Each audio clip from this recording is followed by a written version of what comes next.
We like to answer your garden questions here on the Garden Basics podcast. A lot of ways you can get your questions in. You, of course, can send it via email to fred@farmerfred.com. You can go to our website, gardenbasics.net, and fill out the question there. You got a phone? You can call us. The number is 916-292-8964, 916-292-8964. You can text us and leave us pictures there, just like Katie did from Eastern Washington. Debbie Flower is here to help us answer the garden questions. Debbie, of course, America's favorite retired college horticultural professor. Eastern Washington, for people who don't know, it can be a very hot, dry, windy place in the summer and a very cold, snowy place in the winter. Yeah, a lot of apples are grown there. It has a lot of weather in Eastern Washington. And Katie has a dogwood tree, and here's the question that she left us. Hi, my name is Katie. I live in Eastern Washington, and I have a question about a tree growing in my yard. I went online to find out what kind of tree it is. I think it's a dogwood tree. I'm having a lot of growth at the base of the tree, and I seem to be having growth popping up randomly in my yard from the tree. I did not plant it, and it has been established long before I moved into the house. But I'm wondering, what's going wrong with the tree to have all this weird growth, and what can I do to fix it? Thank you. Katie, good question. Sounds like your tree might be under stress, Debbie. Yes, it does. Growth, like what she describes, is typically the result of stress to plants. Fortunately, you asked her for a picture, and what we see on the picture is a stressed tree. Yes, there are all sorts of interesting pruning cuts on it. There's a lot of new growth in the crotch of the tree where the trunk branches off into many large branches. Right. It's what I would call a vase-shaped plant. It doesn't just have a single trunk or a single leader that goes up and branches come off on either side. It has, I can see 1, 2, 3, at least 4 branches that all originate fairly, maybe a foot off the ground, all going out into different directions to make a vase shape. And it looks to be a fairly old tree too. That trunk looks to be maybe 1.5 feet in diameter. Yeah, it's pretty fat. Yeah, and but it does have interesting growth on it. Like I said, in the crotch of the tree, we can't identify if there is root suckers coming up or not. There is some green growth near the base of the tree, but can't tell if that's a different plant or if it is just the young suckers coming up from the roots. And then that, again, a sign of stress. Right. If it's suckers coming from the roots, they just need to be cut off.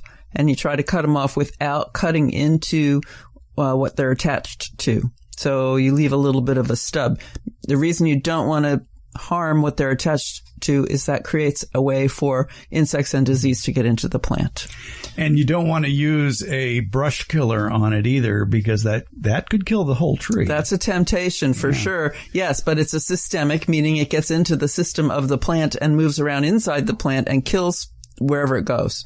But what we're seeing are heading cuts, poor pruning on this plant.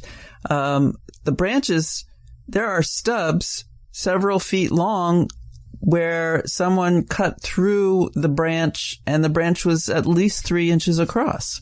Stubs don't grow.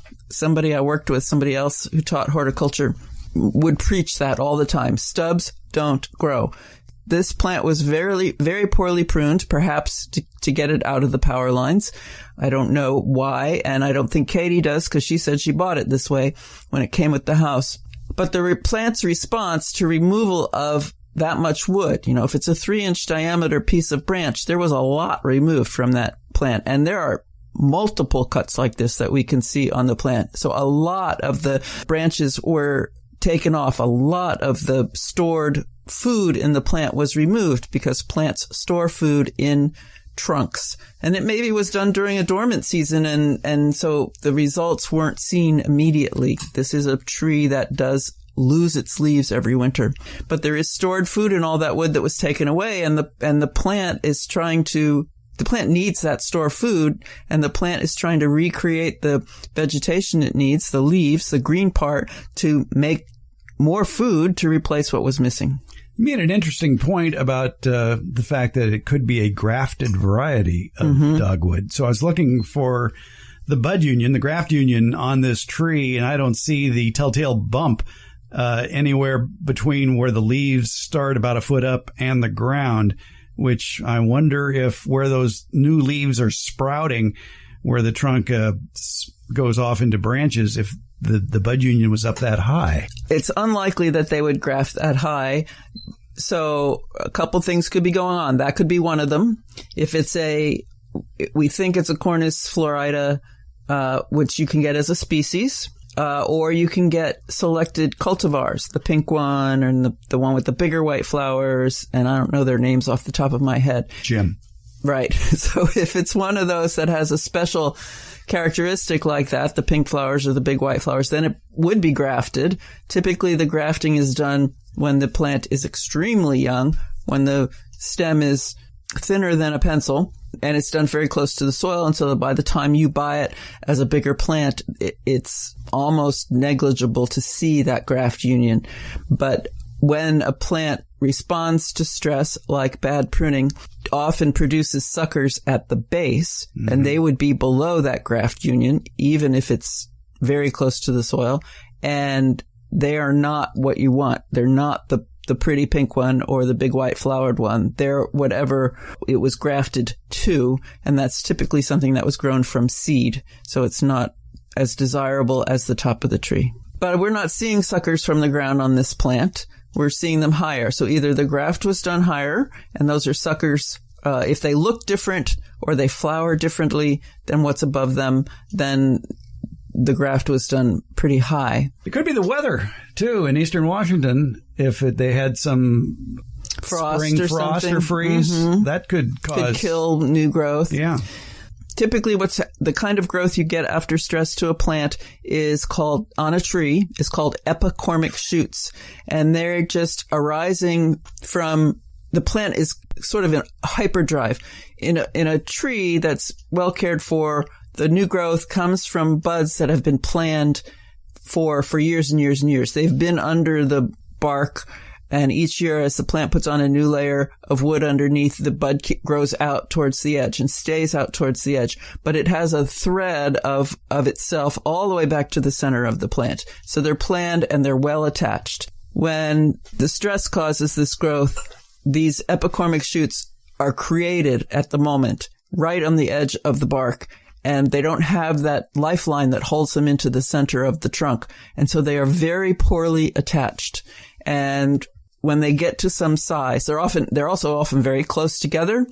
And when they grow fatter, as they will over time, they get heavy and they fall off because they're poorly attached, or they push each other off because they're so close together.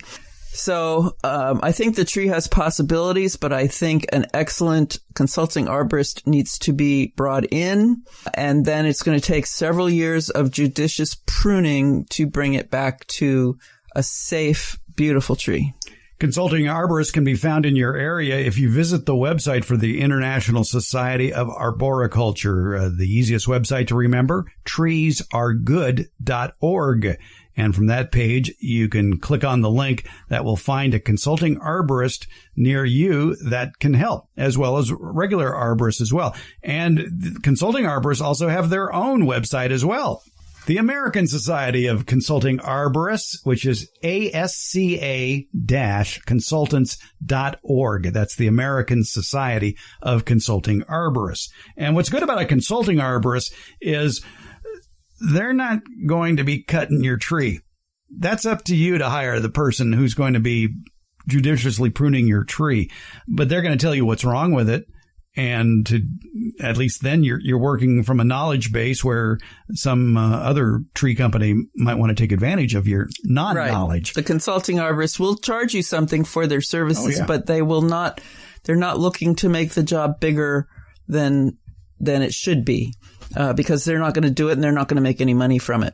When you do hire an arborist, it's nice to have an ISA certified arborist on the crew that is actually doing the cutting, because they are trained and have to take continuing education classes and will understand tree structure and where the cuts need to be made. There's a lot of people making a living cutting trees that aren't certified because they own a chainsaw and a pickup truck. And there's a lot of reasons why you don't want to hire them. And it's not just for the safety of your tree. It's for the safety of your financial well-being as well. Because if they make a mistake and they fall from the tree or they cut too big a branch, which falls on your neighbor's house or your house, you're the one that's liable. Right. Yes.